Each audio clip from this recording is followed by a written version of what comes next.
Hello guys! Ito po ang ating ulam for today. Adobong paa ng manok na may halong saging. Ito po siya. Ang unang ginawa ko dito, ginisa ko muna sa bawang, sibuyas, luya. Tapos ginisang-gisa ko na siya. And then, nilagyan ko ng tuyo. Nilagyan ko ng konting suka. Tapos pinakulo ko na siya sa Sprite.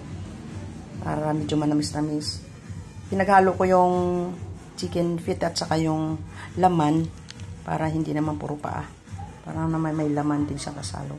Tapos ayun, pinalambot ko ng pinalambot. Nilagyan ko ng pamintang durog. Tsaka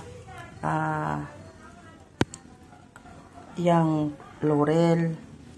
Tapos pinalambot ko ng pinalambot. Ayan, malambot na siya guys. Ang sarap niya ng ngatain, oh. Ang sarap niya ng ngatain kasi malambot na talaga siya.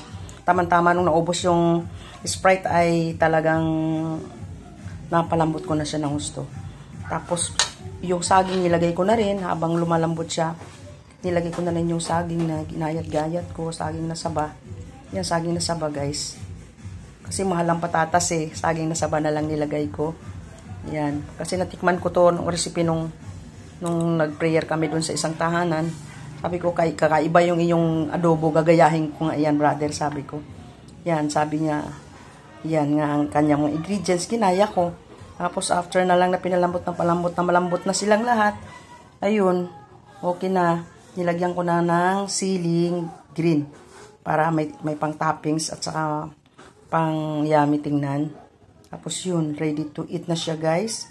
Ready na para sa mga nagugutom dyan. Shout out sa inyong lahat. Today is Sunday. Ulam natin ngayon is chicken adobo with banana. So, ang tawag ko dito sa aking recipe for today ay yummy adobo con banana. Yun. Diba kakaiba siya? Dati ordinaryong adobo lang. Yun. Ang niluluto. Ngayon, kakaiba dahil instead na patatas, banana nilagay ko.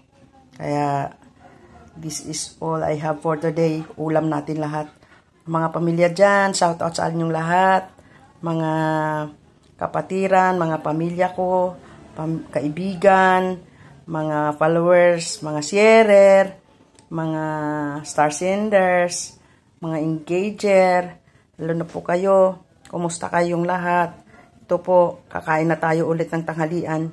Ito po, ready na ulit para sa ating kapag kainan.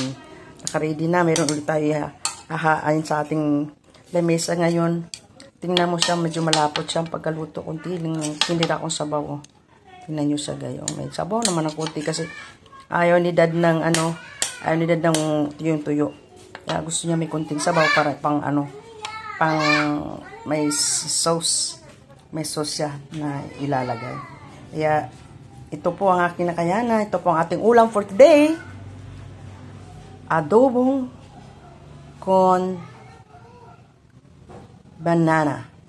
Yummy adobo con banana. Yan po ang tawag sa kanya. Thank you for watching, guys. Follow for more. Also in my YouTube channel, please follow me and subscribe. Shirley Pucan channel. Thank you so much.